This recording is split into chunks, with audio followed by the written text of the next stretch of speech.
Hello friends, welcome to our YouTube channel Simple Concepts. I am your educator Zakwan Sheikh. So today we are starting with the next topic which is very interesting, जो कि बहुत ही interesting topic है। अगला topic जो हम लेने जा रहे हैं फंडामेंटल राइट्स, तो हमने ख़त्म कर लिया वो पार्ट, है ना। वो पार्ट तो हमने एंड कर लिया। आई होप यू अंडरस्टैंडिंग कि आपको सब फंडामेंटल राइट्स सब समझ में आए होंगे। अगर आप कोई भी कंसेप्ट आपके क्लियर नहीं हुए हो फंडामेंटल राइट्स में, दैट इज़ 12 to 35 ये राइट्स हमने देखे। तो ये राइट्स में आपके कोई भी कंसेप्ट अगर क्लियर नहीं होते हो तो आप कमेंट्स कर सकते हैं। अगर आपको कोई प्रॉब्लम होगा तो आप कमेंट्स कर सकते हैं। कमेंट के बाद हम वो कमेंट देखेंगे, फिर अगले वीडियो में से सॉर्ट आउट करने की पूरी कोशिश करेंगे, है ना दोस्तों। नाउ हमारा आज का टॉपिक बहुत ही इंटरेस्टिंग है। अगर आप पूरे अटेंशन से पढ़ोगे तो ये DPSP का ये टॉपिक मैंने आज क्यों लिया, कि ये साइलेंट फीचर्स ऑफ DPSP आज क्यों लिया, कि DPSP के आगे rights that is articles 36 to 51 ये आर्टिकल्स हम आगे देखने वाले हैं। नाउ तो वो आर्टिकल्स का सिनेरियो क्या है, समरी क्या है, क्या कहते हैं दैट इज़ आर्टिकल 36 to 51 क्या कहते हैं। थोड़ा सा इंट्रोडक्शन मैंने ये पार्ट ये वीडियो में आपको इस पर्टिकुलर वीडियो में आपको सिखाने वाला हूँ। क्या है DPSP, क्यों है DPSP, हाँ क्यों दिया गया है इंडियन कॉन्स्टिट्यूशन में, कहाँ से हमने ये कंसेप्ट लिया, है ना दोस्तों। तो शुरू करने से पहले अनअकैडमी ने 3 dynamic batches for complete preparation starts 29 जून, जो कि उनका कोर्स लॉन्च हो चुका है 29 जून से UPSC CC 2020-21। Now in courses में 3 बैचेस है, आप देख सकते हैं। Mission UPSC CSE 2021 bilingual GS batch course है।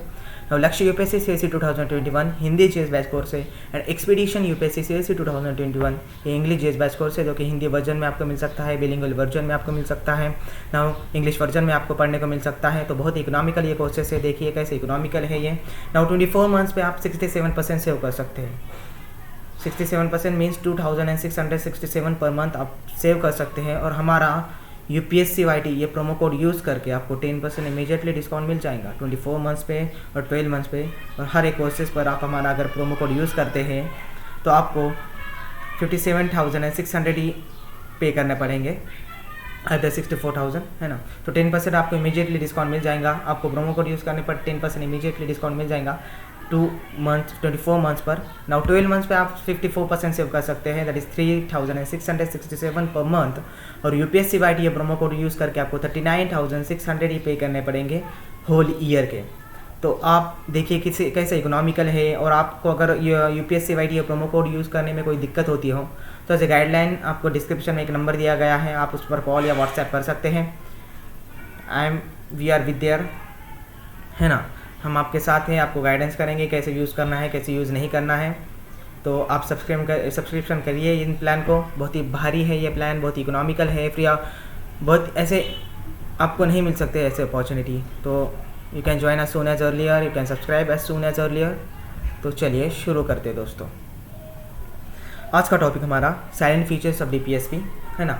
तो साइलेंट फीचर्स ऑफ DPSP क्या कहते हैं, मैंने क्यों लिया ये टॉपिक, कि मैं आपको एसेंस या समरी बताना चाहता हूँ कि 36 to 51 आर्टिकल्स DPSP के हैं, पर क्या है इस आर्टिकल में, क्या कहते हैं ये आर्टिकल। तो चलिए शुरू करते हैं। नाउ आप DPSP का जो सोर्स ऑफ इंस्पिरेशन जिसे कहते हैं, है ना, DPSP का जो सोर्स ऑफ इंस्पिरेशन है उसे हम कहते हैं इंस्ट्रूमेंट्स ऑफ इंस्ट्रक्शंस। तो क्या है इंस्ट्रूमेंट्स ऑफ इंस्ट्रक्शन में, कि जो ब्रिटिश अपने गवर्नर और गवर्नर जनरल्स के थ्रू करते थे, है ना। In other words it is direction to the government, है ना। जो DPSP है, जो कि ब्रिटिश जब थे, जो वो गवर्नर और अपने गवर्नर जनरल के थ्रू करते थे ये instruments of instructions. Now DPSP is nothing but in other words it is direction to the government, है ना। तो आपके इन शॉर्ट आप एक डेफिनेशन देखेंगे DPSP की, तो it is the direction to the government. ये अलग डायरेक्शन देता है, एक प्रिंसिपल्स देता है गवर्नमेंट को कि कैसी गवर्नमेंट होनी चाहिए, कैसे थ्रू आउट ये लॉ चलने चाहिए DPSP के, है ना। तो all the laws, all the procedures, it is a direction to the government, है ना। तो नाउ ये आयरलैंड एंड स्पेन से हमने ये कंसेप्ट लिया, जो कि आपको पूछा गया कि ये DPSP का कंसेप्ट हमने कहाँ से लिए, आपको एक सवाल आया, है ना, prelims as well as in mains में। तो आयरलैंड एंड स्पेन से हमने ये कंसेप्ट लिया DPSP का, जो कि आप उनके कॉन्स्टिट्यूशन में भी देख सकते हो। ये DPSP है, that is direct public state policy जिसे कहते हैं DPSP का full form. Now Ireland and Spain से हमने ये कंसेप्ट लिया, है ना दोस्तों, and then included in Indian constitution with regards to Ireland and Spain, है ना। अब मेरा प्लान क्या है, मैंने DPSP क्यों इंक्लूड किया इंडियन कॉन्स्टिट्यूशन में, क्या मोटिव था मेरा DPSP इंक्लूड करने का, है ना। क्यों मैंने DPSP इंक्लूड कर दिया और क्यों इसे डायरेक्शन ऑफ गवर्नमेंट को दिया, हाँ, क्यों it is a direction of government. Because we want a welfare state, है ना, हमें वेलफेयर स्टेट चाहिए, नॉट ए पुलिस स्टेट, हाँ, है ना, हमें वेलफेयर स्टेट चाहिए, हमें सबको इक्वल अपॉर्चुनिटीज़ देना है इस इंडिया में, हम इंडिया के लोगों को सबको इक्वल मानकर चलना चाहिए, हमें वेलफेयर स्टेट चाहिए, बस दैट्स इट। इसलिए हमने डीपीएसपी इंडियन कॉन्स्टिट्यूशन में इंक्लूड किया, है ना। All the policies, all the reforms, ये वेलफेयर ऑफ द पीपल के फोकस में होने चाहिए, है ना। अब जो भी आपके पॉलिसीज है, जो भी आपके रिफॉर्म्स हैं, ये वेलफेयर ऑफ द पीपल के फोकस में ही होने चाहिए। इसलिए we want a welfare state and that's why we are inserted और we are included in the Indian constitution, that is DPSP, that is article 36 to 51। आपको सब डीपीएसपी के आर्टिकल दिखेंगे। तो क्यों हमने ये आर्टिकल इंक्लूड किए दोस्तों? हमने इसलिए इंक्लूड किए, the we want welfare state, all the policies, all the reforms are in the front of, are in the focus of the people, चाहे इनडायरेक्टली हो चाहे डायरेक्टली हो, ये सब पीपल के फोकस में होने चाहिए। जो कुछ होता है इंडियन गवर्नमेंट में, है ना, तो ये सब पीपल के फोकस में होने चाहिए, चाहे डायरेक्टली पीपल के फोकस में आए चाहे इनडायरेक्टली पीपल के फोकस में आए, है ना दोस्तों। तो ये आप समझ के लो। आपको पूछा गया कि क्यों डीपीएसपी इंडियन कॉन्स्टिट्यूशन में इंक्लूड किया गया, है ना, कहाँ से ये कंसेप्ट लिया गया। तो कंसेप्ट हमने लिया गया आयरलैंड स्पेन से। और क्यों हमने लिया, तो वी वांट वेलफेयर स्टेट और a police state, because all the forms, all the policies, all the reforms are in the place, are in the front, are in the focus of the people in India, है ना। तो इसलिए हमने DPSP Indian constitution में include किया। Then it is direction to the government, ये ध्यान रखिए। नाउ अब 12 to 35 जब देखा जाए, हमने फंडामेंटल राइट्स जो डिस्कस किया 12 to 35, तो इससे हम क्या कहते थे दोस्तों, आपको समझ में आ रहा होगा। तो 12 to 35 ये फंडामेंटल राइट्स है। तो ये कौन से राइट्स है दोस्तों? It is A guarantee rights, है ना। तो इसे गारंटीड राइट्स क्यों कहते हैं, मैंने तब भी बोला था आपको और अभी बोल रहा हूँ। तो इंडिविजुअल कैन इन्फोर्स, इसे गारंटीड राइट्स क्यों कहते हैं, because individual can enforce through the court against the state, है ना। अगर इंडिविजुअल इन्फोर्स कर सकता है कोर्ट के द्वारा अगेंस्ट द स्टेट आप अपोज कर सकते हो सुप्रीम कोर्ट में जाकर। अगर फंडामेंटल राइट्स कुछ वायलेट होता है, तो कुछ होता है आपके फंडामेंटल राइट्स के साथ, तो आप वायलेट कर सकते हो, आप अपोज कर सकते हो अगेंस्ट द स्टेट, है ना। अब फंडामेंटल राइट्स तो आपका क्लियर होगा। अगर आपका क्लियर नहीं होता हो तो आप मेरे पिछले वीडियो में जाकर देख सकते हैं। अगर वहाँ भी आपके कंसेप्ट क्लियर नहीं होते हो तो आप कमेंट ज़रूर कीजिए, हम आपके सब कंसेप्ट्स को पूरा करेंगे, no doubt about it. Now अब डीपीएसपी क्या है ना। अब डीपीएसपी मीन्स एक ही डिफरेंस है फंडामेंटल राइट्स और डीपीएसपी में। डीपीएसपी ऑल्सो योर राइट, है ना, also your right. DPSP also is a fundamental rights, है ना, ये भी राइट्स है DPSP, but is a social economic rights, है ना, सोशल इकोनॉमिक राइट्स जिसे कहते हैं, दैट्स कॉल्ड डीपीएसपी। ये डिफरेंस है। But in other words DPSP is a can not B enforce by the individual through the court against the state. ये आप enforce नहीं कर सकते, अगेंस्ट द स्टेट अपोज नहीं कर सकते, that's called DPSP. But it is also your rights, ये भी आपके राइट्स है। But the difference is it can not B enforce by the individual and fundamental rights can enforce by the individual, है ना। In other word is in non justiciable. अब जो fundamental rights हमने देखे पूरे 12 to 35 तक, तो it is A justiciable rights, है ना, ये पूरे जस्टिसिएबल राइट्स है ना, ये पूरे न्याय देने वाले राइट्स है ना। But DPSP it is a non justiciable, it's can not B enforce by the individual through the court against the state. हम इन्फोर्स नहीं कर सकते इंडिविजुअल, हम इन्फोर्स नहीं कर सकते through the court against the state, हम जा नहीं सकते by the law of DPSP. But it is also your rights, ये ध्यान में रखिए। अगर आप पूरे कॉन्सेंट्रेशन से, अगर आप पूरे अटेंशन से पढ़ते हो, है ना, तो आपको हर एक कंसेप्ट आपके क्लियर होंगे। बहुत ही इंटरेस्टिंग टॉपिक है ये, है ना। आपके हर एक कंसेप्ट क्लियर होंगे और आपका स्कोर बढ़ेगा और हम उस पर ही मेहनत करेंगे कि आपका स्कोर कैसे बढ़े, है ना। तो now DPSP it is a non justiciable. The difference is the only one difference is DPSP and fundamental rights. It is a because fundamental rights is justiciable, है ना, और DPSP it is a non justiciable right, है ना. Now it is a fundamental to the governance. It is fundamental to the governance. It अभी fundamental to the governance कैसे हैं? अब इन DPSP को आप यूज़ अगर आपको स्टेट है, आपको स्टेट को कोई लॉ बनाना है ना, स्टेट को कोई लॉ बनाना है तो आपको डीपीएसपी ध्यान में रखकर ही बनाना पड़ेगा। आप विदाउट डीपीएसपी कंसिडर करके केस या कोई लॉ नहीं बना सकते। ये लॉ कंसिडर नहीं किया जाएगा अगर आप डीपीएसपी कंसिडर करके नहीं बनाते हो। तो अगर आप डीपीएसपी को ध्यान में रखकर कोई लॉ नहीं बनाते हो, अगर आपने डीपीएसपी को इंक्रीमेंट करके कुछ लॉ बनाया, कुछ नया लॉ निकाला, तो आपका ये लॉ कुछ काम का नहीं, it is A useless law हो जाता है जब आपको। और इसमें अगर पीपल को ये समझ में आ गया, है ना, इंडियन सिटीजन्स को ये समझ में आ गया, तो इंडियन सिटीजन्स ही अपोज कर सकते हैं, ये भी ध्यान में रख लो। तो DPSP it is important, it is A right, it is important right, जो कि अगर आपको स्टेट को कोई लॉ बनाना है तो डीपीएसपी को ध्यान में रखकर ही बनाना होगा, वैसा बना नहीं सकते, ये ध्यान में रखो।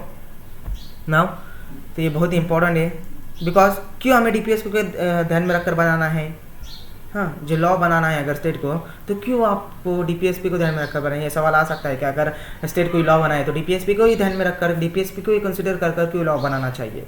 तो डीपीएसपी को कंसिडर करके इसलिए लॉ बनाना चाहिए because we are getting welfare state, हमें वेलफेयर स्टेट चाहिए, हमें सबको इक्वल अपॉर्चुनिटीज चाहिए, हमें कोई रिलीजन, कोई रेस, कोई कास्ट है ना, कोई प्लेस और कोई डेट ऑफ बर्थ के बेसिस पर हमें इंक्रीमेशन नहीं चाहिए।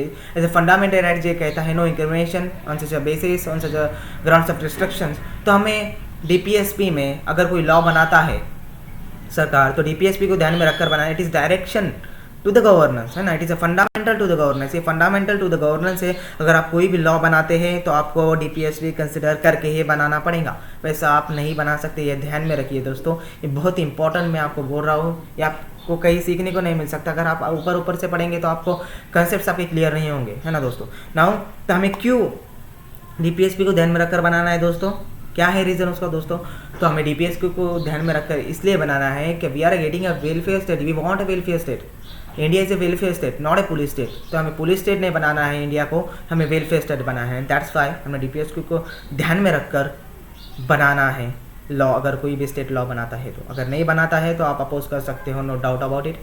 अगर आपके इस वीडियो में कंसेप्ट क्लियर नहीं होते हो तो आप कमेंट कीजिए, आपको कमेंट करने का पूरा अधिकार है यार, आप कमेंट कीजिए, आपको कैसा है आपका स्कोर बढ़ेगा दोस्तों, बाकी कुछ नहीं, आपका स्कोर बढ़ेगा तो आपको बेनिफिट होगा, आप जितनी पढ़ाई करेंगे उतना आपका स्कोर बढ़ेगा, तो पढ़ाई करते रहिए। ना आगे देखिए, जनरली देयर आर 3 प्रिंसिपल्स है ना, generally there are 3 principles in the DPSP, जो कि 3 प्रिंसिपल्स है डीपीएसपी में। अब मैंने 3 प्रिंसिपल्स यहाँ पे क्यों इंक्लूड किया, बिकॉज ये दिए गए हैं, अगर आप कौन सी भी किताब खोल कर देखिए तो ये जनरली देयर आर 3 प्रिंसिपल्स हैं।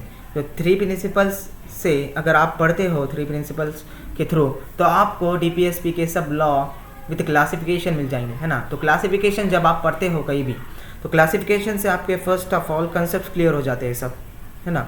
आपको रिवीजन करना, अगर सेकेंड टाइम आप रिवीजन करते हो तो आपके रिवीजन भी हो जाती है, no doubt about it. Revision आपको सिंपल तरीके से होता है, तो मैंने इसलिए ये 3 प्रिंसिपल्स में डिवाइड किया। अब 3 प्रिंसिपल्स द्वारा मैं आपको इंट्रोडक्शन दूंगा, तो मैं आपको ये वीडियो में सिर्फ इंट्रोडक्शन दूंगा, क्या है डीपीएसपी का इंट्रोडक्शन, है ना दोस्तों, क्या है डीपीएसपी। तो इस पर्टिकुलर लेक्चर में हम साइलेंट फीचर्स ही डिस्कस करेंगे दोस्तों, है ना, सिर्फ साइलेंट फीचर्स ही डिस्कस करेंगे। हम अगले वीडियो में सब आर्टिकल्स के एक्सप्लेनेशन देखेंगे, नो डाउट अबाउट इट, सब आर्टिकल्स के थोड़े थोड़े करके एक्सप्लेनेशन देखेंगे, है ना, क्या क्या आर्टिकल्स कहते हैं। तो मैं आपको इंट्रोडक्शन करवा रहा हूँ, इससे समरी बोल रहा हूँ, व्हाट इज द डीपीएसपी की समरी क्या है, what is the summary of DPSP, है ना। तो there are generally 3 principles on the depend of DPSP in which DPSP depend। तो 3 प्रिंसिपल्स पर DPSP डिपेंड करता है, that is socialistic principle first one, second one Gandhian principle and third one liberal intellectual principles, है ना दोस्तों। ये 3 principles पर पूरा डीपीएसपी आपका आधारित है,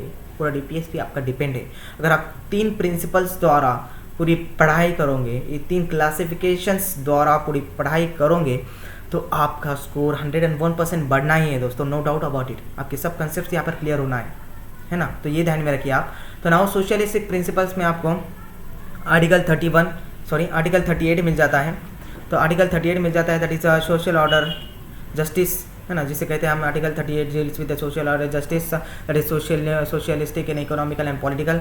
अब जस्टिस बड़ा ही इंपॉर्टेंट वर्ड है ना, जस्टिस बड़ा ही इंपॉर्टेंट वर्ड है, फंडामेंटल राइट्स में भी हमने देखा बहुत ही इंपॉर्टेंट वर्ड है जस्टिस, और यहाँ पर भी बहुत ही इंपॉर्टेंट वर्ड है। अभी जस्टिस क्यों इंपॉर्टेंट वर्ड है, because social economic and political, ये तो हमारे प्रियम्बल में भी लिखा हुआ है ना दोस्तों, कि आप सोशल है, सोशलिस्टिक है, आप इकोनॉमिकल है, आप पॉलिटिकल, ये जो 3 वर्ड है ये सबसे मेन वर्ड। मैंने प्रियम्बल का आप वीडियो जाकर देख सकते हो, उसमें आपको सब इलाबोरेट करके बताया है। तो ये जो सोशलिस्टिक, इकोनॉमिकल एंड पॉलिटिकल, ये 3 वर्ड्स हमारे प्रियम्बल में भी लिखा हुआ है ना। किसी भी लॉ के लिए जस्टिस बहुत इंपॉर्टेंट होता है। अगर आप कोई लॉ बनाते हो तो विथ कंसिडरिंग जस्टिस आपको वो लॉ बनाना चाहिए, तो इसलिए डीपीएसपी हमें यूज़ करा है। आई होप यू अंडरस्टैंडिंग, आपके सब कंसेप्ट क्लियर हो रहे हो, सब आपका पूरा सिनारियो क्लियर हो रहा हो, आपके पिक्चर भी क्लियर होते हैं I think.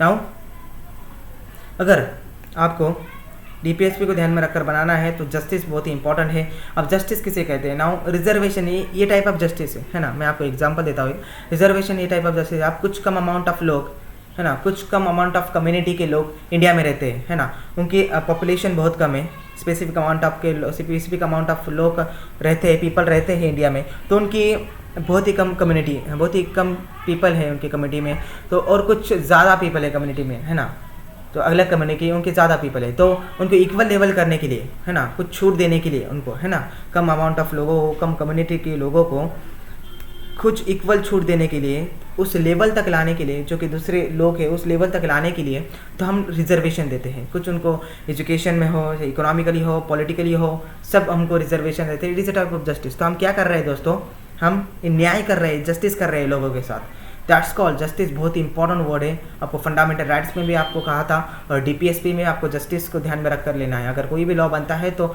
There always be a justice, तो जस्टिस होता ही है उस लॉ में, तो जस्टिस होना ही चाहिए। अगर नहीं होता है तो you are violating the DPSP, और आपने डीपीएसपी को ध्यान में रखकर ये लॉ नहीं बनाया है, समझ जाइए, और आप अपोज कर सकते हो, है ना।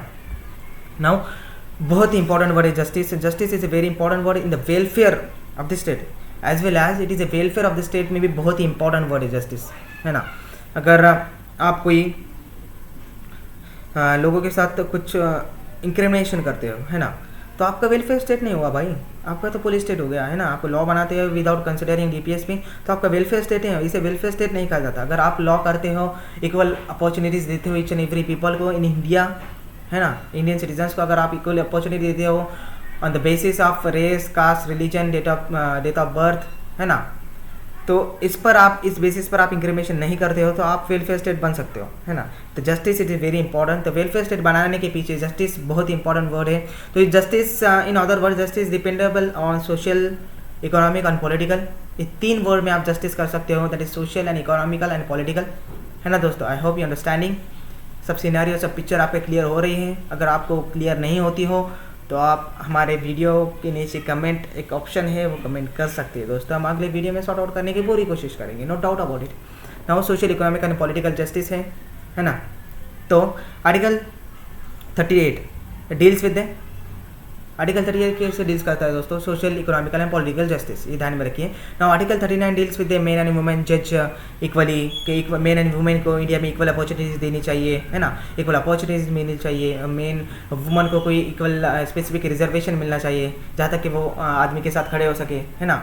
तो main and woman, in other words main and woman में कोई भेदभाव नहीं होना चाहिए, दैट इज आर्टिकल 39 जो कहता है ना।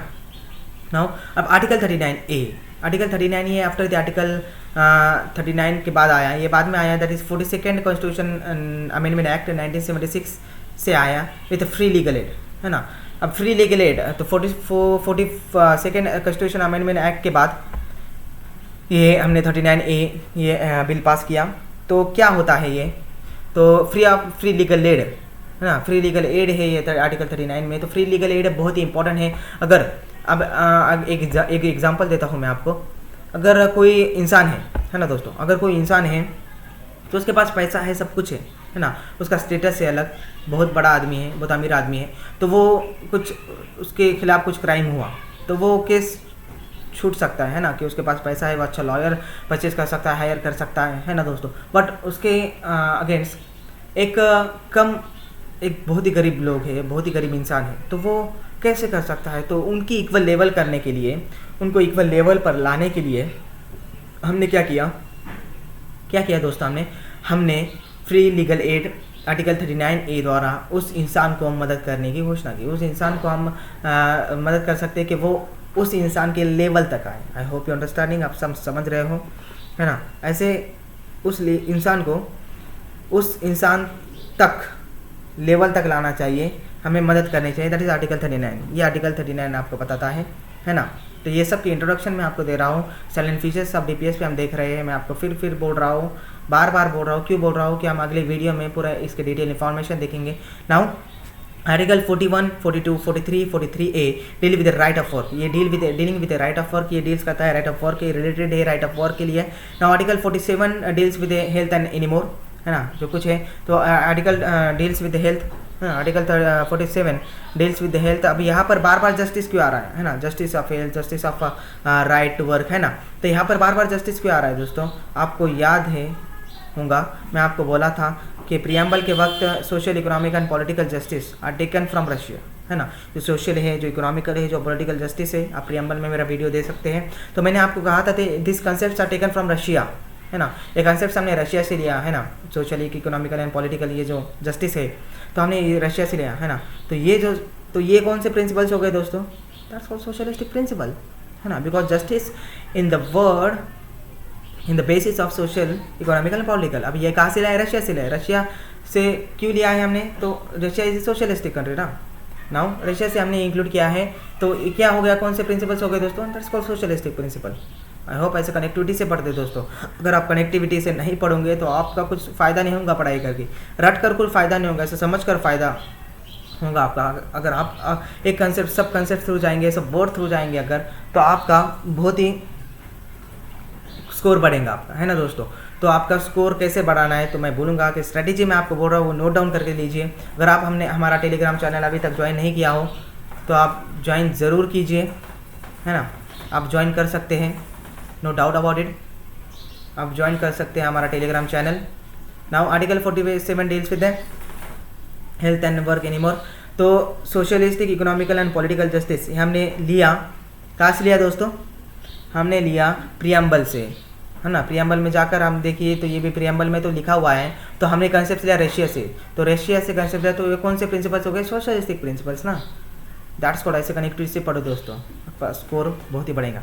नाउ हम आगे देखते हैं दोस्तों, नाउ गांधीयन प्रिंसिपल्स के बाद देखते हैं। नाउ गांधीयन प्रिंसिपल्स में किस किस आर्टिकल आते हैं, कौन से आर्टिकल आते हैं गांधीयन प्रिंसिपल्स में। Now article 40 deals with Panchayati Raj government model of Gandhi ji, है ना, ग्राम स्वराज मॉडल ऑफ गांधी जी, ये आर्टिकल 40 के तहत ही आते हैं। That is Panchayati Raj Gram Swaraj model of Gandhi ji. क्या ग्राम स्वराज मॉडल था, ये हम अगले वीडियो में तो देखेंगे, आप सिर्फ समझ के लोग it is included in article 40, included in Panchayati Raj, है ना, included with Panchayati Raj and Gram Swaraj model of Gandhi ji. Now article 46 is reservation of a schedule caste schedule tribe, है ना, SC ST को रिजर्वेशन देना चाहिए, मिलना चाहिए, तो कैसे मिलना चाहिए, क्यों मिलना चाहिए, तो आर्टिकल 46 के तहत ये इंक्लूड किया गया है। That is reservation to the SC and ST caste and all the weaker section, है ना, जो कि विकास सेक्शन है, जो SC और ST इनके मिलना चाहिए ये reservation. Now article 47 regards to nutrition also allowed to substances which are called industrial substances, है ना। Now article 47 deals with regards to nutrition, है ना, nutrition regards to nutrition and any more and also allowed to some of the substances which are called intellectual substances, है ना, industrial substances जिसे कहते हैं हम, आर्टिकल 47 के तहत आते हैं। Now article 48 dealing with the prevention of cow slaughter, तो आर्टिकल 48 है, it deals with the prevention of cow slaughter. अब क्या है प्रिवेंशन ऑफ काउ स्लॉटर, ये हम अगले वीडियो में तो देखेंगे ही, नो डाउट अबाउट इट, आपके सब कंसेप्ट्स क्लियर होंगे, आप सिर्फ समझ लो। Article 48 deals with the prevention of cow slaughter. I hope you understanding, आपको सब समझ में आया है। नो लिबरल इंटेलेक्चुअल, अब लिबरल इंटेलेक्चुअल क्यों हमने इंक्लूड किया DPSP में, क्यों इसे एक क्लासिफिकेशन बनाया, क्यों इसके अंडर एक समथिंग आर्टिकल्स डाले। तो लिबरल इंटेलेक्चुअल हमने इसलिए लिया जो रिकॉग्नाइज्ड करके बैठे थे पहले से ही कि इंडिया कुछ पॉइंट तक, कुछ लिमिट तक गुड है, बट कुछ प्रॉब्लम थे इंडिया में, है ना, जो कि पहले से हमें मालूम थे, पहले से हमने पता थे इंडिया में तो ये प्रॉब्लम है भाई, तो India is not a whole good that time. तो हमने उसको रिकॉग्नाइज करने के लिए लिबरल इंटेलेक्चुअल डाला, है ना, लिबरल इंटेलेक्चुअल को हमने इंडियन कॉन्स्टिट्यूशन में इंक्लूड किया। तो उसे रेक्टिफाई करने के लिए, तो उस प्रॉब्लम्स को रेक्टिफाई करने के लिए, उस प्रॉब्लम को सॉर्ट आउट करने के लिए, उस प्रॉब्लम को सॉल्व करने के लिए हमने लिबरल इंटेलेक्चुअल ये क्लासिफिकेशन डाला DPSP में। तो क्या है लिबरल इंटेलेक्चुअल, किस किस आर्टिकल इसके अंडर आते हैं, कौन से आर्टिकल इसके अंडर आते हैं, तो देखेंगे हम। चलिए, article 44 deals with uniform civil code, जो कि आर्टिकल 44 है, it is comes under the liberal intellectual. तो क्यों डाला हमने दोस्तों लिबरल इंटेलेक्चुअल, तो लिबरल इंटेलेक्चुअल हमने ये रेक्टिफाई करने के लिए डाला, क्योंकि कुछ प्रॉब्लम थे हमें पहले से मालूम थे, तो उसे रेक्टिफाई करने के लिए, उसे सॉर्ट आउट करने के लिए हमने लिबरल इंटेलेक्चुअल डाला। ये सवाल आ सकता है, आपको ध्यान में रखिए। Now article 44 deals with uniform civil code, article 45 deals with free and primary education, है ना, ये ध्यान में रखिए, बहुत इंपॉर्टेंट आर्टिकल है ना। Article 45 deals with primary and free education. Now article 49 deals with heritage, है ना, article 49 deals with heritage and article 50 deals with separation of judiciary, जो कि सेपरेशन ऑफ जुडिशरी क्या होता है ये आर्टिकल 50 के तहत हमें पता चला, आर्टिकल 50 के तहत इसमें इंक्लूड किया गया है। Now article 51 deals with international relationship, है ना, article 51 deals with international relationship, this are the liberal intellectual. अब ये प्रॉब्लम्स को रेक्टिफाई करने के लिए हमने लिबरल इंटेलेक्चुअल के तहत आर्टिकल 44 डाला, आर्टिकल 45 डाला, आर्टिकल 49 डाला और आर्टिकल 50 डाला और आर्टिकल 51 डाला, है ना। तो article 51 last one is regards to international relationship, जो कि इंटरनेशनल रिलेशनशिप कैसे होने चाहिए दोस्तों, इसलिए हमने आर्टिकल 51 डाला। आई होप यू अंडरस्टैंडिंग, आप समझ रहे हो, आपके कंसेप्ट यहाँ पर क्लियर हो रहे हो। अगले वीडियो में तो आप ये थोड़ा समझ के लो, अगले वीडियो में तो आपके हर कंसेप्ट को हम क्लियर करेंगे, नो डाउट अबाउट इट। तो अब जो अमेंडमेंट जो एक्ट आए है ना दोस्तों, जो अमेंडमेंट जो एक्ट आए किस किस साल में, तो किस किस आर्टिकल को पास किया गया थ्रू वो अमेंडमेंट के द्वारा, वो अमेंडमेंट एक्ट के द्वारा, तो हम देखेंगे वो किस किस अमेंडमेंट के द्वारा किस किस आर्टिकल को हमने पास किया है ना, किस किस आर्टिकल फर्स्ट रिकॉग्नाइज हुए। Now 42nd constitution amendment act 1976 है ना, 42nd कॉन्स्टिट्यूशन अमेंडमेंट 1976 के तहत आर्टिकल 39F आया, आर्टिकल 39A आया, आर्टिकल 43A आया और आर्टिकल 48A आया है ना। तो 42nd कॉन्स्टिट्यूशन अमेंडमेंट एक्ट 1976 के बाद हमने ये आर्टिकल पहले दफ़ा रिकॉग्नाइज किए, that is article 39F, article 39A, article 43A, article 48A। आप लिख कर लो, बहुत ही इंपॉर्टेंट है, आपको पूछा जा सकता है स्ट्रेट फॉरवर्ड, कभी कभी पूछते हैं कि किस किस अमेंडमेंट एक्ट के द्वारा कौन से आर्टिकल हमने रिकॉग्नाइज किए इंडियन कॉन्स्टिट्यूशन में। नाउ आर्टिकल 39F हमने डाला, आर्टिकल 39A डाला, आर्टिकल 43A डाला, आर्टिकल 48A डाला। अब ये कुछ आर्टिकल हैं जो हमने कब डाले दोस्तों, 42nd कॉन्स्टिट्यूशन अमेंडमेंट एक्ट 1976 के बाद आए। Now 44th constitution amendment act 1978 हमने आर्टिकल 32 डाला, आर्टिकल 38 पार्ट 2 डाला। अब part 2 deals with Morarji Desai साहब का वो आर्टिकल था, article 38A deals with minimize the income status है ना। अब ये आर्टिकल बहुत ही स्मार्ट आर्टिकल है, हम देखेंगे ये आगे, तो मैं आपको इंट्रोडक्शन बता देता हूँ ये आर्टिकल का। ये आर्टिकल बहुत ही स्मार्ट आर्टिकल है, जो कि मोरारजी देसाई साहब का ये आर्टिकल था। नाउ हमने ये article 44th constitution amendment act 1978 के बाद ये रिकॉग्नाइज किया, इंक्लूड किया इंडियन कॉन्स्टिट्यूशन में। तो ये आर्टिकल बहुत ही स्मार्ट आर्टिकल है। तो क्या है इस आर्टिकल में कि इनकम सब लोगों का इक्वल होना चाहिए है ना, मिनिमाइज द इनकम, जो कि कुछ बड़े भी इनकम वाले लोग नहीं होने चाहिए, कुछ ज़्यादा भी इनकम वाले लोग नहीं होने चाहिए, ऐसा स्मार्ट आर्टिकल्स था। क्या आर्टिकल्स से हम देखेंगे आगे, नो डाउट अबाउट इट। तो सबकी इक्वल लेवल होनी चाहिए आर्टिकल के तहत, equal level, minimize the income level और equal the income level of each and every citizen in India. ये आर्टिकल 38(2) कहता है, दैट इज मोरारजी देसाई साहब का ये आर्टिकल था, ये ध्यान में रख लो, दिमाग में बिठा लो, पूरे अटेंशन से पढ़ लो दोस्तों, है ना दोस्तों। नाउ 86 कॉन्स्टिट्यूशन अमेंडमेंट एक्ट 2002 के बाद में आर्टिकल 45 में लाए, article 45 it is converted then into article 21A। अब आर्टिकल 21A के क्यों हमने कन्वर्ट किया आर्टिकल 45 को, क्या था आर्टिकल 45, तो आपको पिछले टाइम ही बोला मैंने, article 45 deals with the free and primary education है ना दोस्तों। नाउ आर्टिकल 45 जो है spirit of right to education convert into fundamental rights first time in 2002। 86 constitution amendment के एक्ट के 2002 में हमने first ever article 45 right to education को फंडामेंटल राइट आर्टिकल 21A बनाया, हमने फंडामेंटल राइट्स उसे अनाउंस कर दिया और फंडामेंटल राइट्स उसे पास कर दिया as a fundamental rights, right to education is a fundamental rights. आप फंडामेंटल राइट्स में देख सकते हैं व्हाट इज आर्टिकल 21A, मैंने आपको दिखाया था, that is every child should have free education from 6 to 14 years है ना, 6 से 14 साल के बच्चों को फ्री एजुकेशन होना चाहिए है ना। ये पहले था आर्टिकल 45, सिर्फ आर्टिकल था, ये फंडामेंटल राइट नहीं था है ना दोस्तों। हमने फंडामेंटल राइट्स कब बनाया, after the 86 constitution amendment act 2002 के बाद, 86 कॉन्स्टिट्यूशन अमेंडमेंट एक्ट के बाद हमने फर्स्ट टाइम एवर अनाउंस किया कि article 45 is a fundamental rights in the form of article 21A। तो आर्टिकल 21A क्यों नाम रखा गया, because it is derived from article 21 है ना दोस्तों, it is derived from article 21 and it below from article 21, that's called we are converted in first time article 45 to article 21A as a fundamental rights, ये ध्यान में रखिए दोस्तों है ना।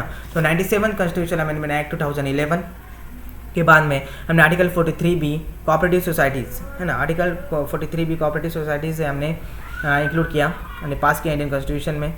नाउ अगर आप ध्यान से देखोगे, अगर आप पूरे अटेंशन से देखोगे, आप पूरे नोटिस करोगे, आप ध्यान से दिमाग से देखोगे, तो कोऑपरेटिव सोसाइटीज़ जो मैंने दिखाया था आपको आर्टिकल 39, ये जो लेक्चर हुआ मेरा प्रीवियस है ना दोस्तों, तो आर्टिकल 39C जो पार्ट था, that is freedom of association, उसमें आपको you can form groups, yes you can form groups, can you form union, हाँ you can you form union, yes you can form union, can you form political parties, yes you can form political parties के तहत ये सब freedom of association में आता है। Now एक सवाल पैदा होता है यहाँ पर कि can you form cooperative societies, yes of course you can form cooperative societies, आप कोऑपरेटिव सोसाइटीज़ फॉर्म कर सकते हो अंडर द आर्टिकल 43B, और it is connected to the article 19C, that is freedom of association. ऐसे connectivity से पढ़ो दोस्तों, है ना। मैंने आपको पिछले टाइम बोला था, उस टाइम भी बोला था कि it is connected to the article 43B, that is cooperative societies. कि आप कोऑपरेटिव सोसाइटीज़ फाउंड कर सकते हो क्या, है ना। आप कोऑपरेटिव सोसाइटी एस्टैब्लिश कर सकते हो क्या? हाँ, कर सकते हो। आप ये सब करते हो, you can form clubs, you can form parties, you can form political parties, you can form unions, yes, under the article 19C। But you can form also the cooperative societies under the article 19C, है ना। 19C क्या बोलता है? Freedom of association, है ना। ये freedom of association के तहत ये कोऑपरेटिव सोसाइटीज इज कनेक्टेड, है ना। ये 43B is connected to the article 19C। ऐसे कनेक्टिविटी से आप पढ़ोगे तो बहुत ही आपके कॉन्सेप्ट क्लियर हो जाएंगे। मैं बार बार ये बोल रहा हूँ कि आप कनेक्टिविटी से पढ़ने की आदत डाल लो, आप रटो मत, है ना। आप कनेक्टिविटी से पढ़ने की आदत डाल लो दोस्तों। अगर आप जैसे कनेक्टिविटी से पढ़ते हो तो आपको बहुत ही फ़ायदा होता है, बहुत ही फ़ायदा होता है दोस्तों, है ना। नाउ आगे देखेंगे हम। Now conflict between fundamental rights and DPSP। हाँ, ये बहुत इंपॉर्टेंट पॉइंट है, इसे ध्यान से देख लो, पढ़ लो। Conflict between fundamental rights and DPSP। अब ये कन्फ्लिक्ट हमें कब देखने को मिला फंडामेंटल राइट्स एंड DPSP में? तो fundamental rights are guaranteed rights, but DPSP is not guaranteed rights, है ना। It is a fundamental to the governance, है ना। जब आप कभी कोई लॉ बनाते हो तो आपको DPSP ध्यान में रखकर बनाना होगा, it is direction to the governance, because but fundamental right is a, कौन से राइट्स है दोस्तों? गारंटीड राइट्स, है ना। It can be enforce by the individual to the court by the against the state, है ना, but it can not be individual called as DPSP, है ना। तो इस कन्फ्लिक्ट को हमने कब देखा? ये कन्फ्लिक्ट हमें कब मिला देखने को, conflict between fundamental rights and DPSP? Now Champakam Dorairajan case जो हुआ 1951 में, तो हमें कन्फ्लिक्ट देखने को मिला आर्टिकल 15 में और आर्टिकल 46 में। That is article 15 deals with the fundamental rights, article 46 deals with the DPSP। तो इसमें क्या कन्फ्लिक्ट देखने को मिला? तो चंपकम जो डोराइराजन जो केस था 1951 में, तो उसमें आर्टिकल 15 क्या कहता है? There is no incrimination on the basis of race, caste, religion, sex, place और डेट ऑफ बर्थ, है ना। नो इंक्रिमिनेशन होना चाहिए, है ना। तो ये आर्टिकल 15 कहता है। नाउ आर्टिकल 46 क्या कहता है? देयर इज स्पेशल प्रोविजन, हाँ। आर्टिकल 46 क्या कहता है? Special provision for SC, scheduled caste and scheduled tribe and Vikas section को एक स्पेशल प्रोविजन मिलना चाहिए, ये आर्टिकल 46 कहता है। अभी तो सेम तो कहते हैं ना, क्या अलग है इसमें? तो आर्टिकल 15 क्या कहता है? There is no incrimination. और आर्टिकल 46 क्या कहता है? जो विकर सेक्शन के लोग हैं, जो SC है, जो शेड्यूल कास्ट है, जो शेड्यूल ट्राइब है, तो उनको एक स्पेशल प्रोविजन मिलना चाहिए, उनको कुछ रिजर्वेशन मिलना चाहिए, कुछ छूट नहीं मिलनी चाहिए, है ना। तो ये कन्फ्लिक्ट हमें देखने को मिला। तो जब भी ऐसे कन्फ्लिक्ट हमें देखने को मिलते हैं तब क्या जीतता है? जब फंडामेंटल राइट ऑलवेज विन। क्यों फंडामेंटल राइट्स की जीत होती है अगर ये कन्फ्लिक्ट देखने को हमें मिलते हैं? तो फंडामेंटल राइट्स की क्यों जीते थे? Because it is a guaranteed rights, it is a fundamental rights, है ना, given to the citizens. It is a guaranteed rights, जिसे हम गारंटीड राइट्स कहते हैं। और गारंटर हमने किसी को बनाया है दोस्तों? गारंटर हमने कोर्ट को बनाया है। क्यों बनाया है? क्योंकि हम फंडामेंटल राइट्स सीख रहे हैं, है ना दोस्तों। नाउ ये जब भी कन्फ्लिक्ट हमें देखने को मिला फंडामेंटल राइट्स का और DPSP का, तो कभी भी ध्यान में रखना कि fundamental rights will always win, because it is a fundamental rights, is a guaranteed rights, है ना, जो कि DPSP गारंटीड राइट्स नहीं है। तो ये ध्यान में रखना। चंपकम डोराइराजन केस 1951 में हमें आर्टिकल 15 और आर्टिकल 46 में कन्फ्लिक्ट देखने को मिला। Article 15 deals with the fundamental rights and article 46 deals with the DPSP। ये ध्यान में रखना दोस्तों, बहुत इंपॉर्टेंट है, पूछा जा सकता है, स्ट्रेट फॉरवर्ड कभी भी पूछा जा सकता है आपको, नो डाउट अबाउट इट। अगर इस वीडियो में आपके कॉन्सेप्ट्स अगर क्लियर नहीं होते हो तो आप कमेंट ज़रूर कीजिए, और हमारे टेलीग्राम चैनल को अभी तक ज्वाइन नहीं किया हो तो आप ज़रूर ज्वाइन हो जाइए, है ना दोस्तों। और स्टे होम स्टे से पढ़ाई करते रहिए, बहुत करिए, और कनेक्टिविटी से पढ़िए, स्ट्रैटेजी से पढ़िए, और आपके सब कंसेप्ट हम क्लियर करेंगे, नो डाउट अबाउट इट। अगर आपको इस वीडियो में कोई तकलीफ होती हो, आपके कंसेप्ट क्लियर नहीं होते हो, तो आप कमेंट कर सकते हैं, हम अगले वीडियो में सॉर्ट आउट करने की पूरी कोशिश करेंगे, है ना दोस्तों। नाउ ये समरी क्या थी, है ना, what is instruments of instructions, क्या थे इंस्ट्रूमेंट्स ऑफ इंस्ट्रक्शन DPSP के, व्हाट इज़ आर्टिकल 39, 39A, 43, 46, 45, 47, 48, 49, 50, 51, ये हमने देखा क्या क्या है। अब अगले वीडियो में हम इसके डिटेल इन्फॉर्मेशन देखेंगे। आई होप यू अंडरस्टैंडिंग, आपकी पिक्चर क्लियर हो गई हो। तो stay home stay safe. Thank you दोस्तों, थैंक यू वेरी मच। हम फिर से अगले वीडियो में जुड़ेंगे।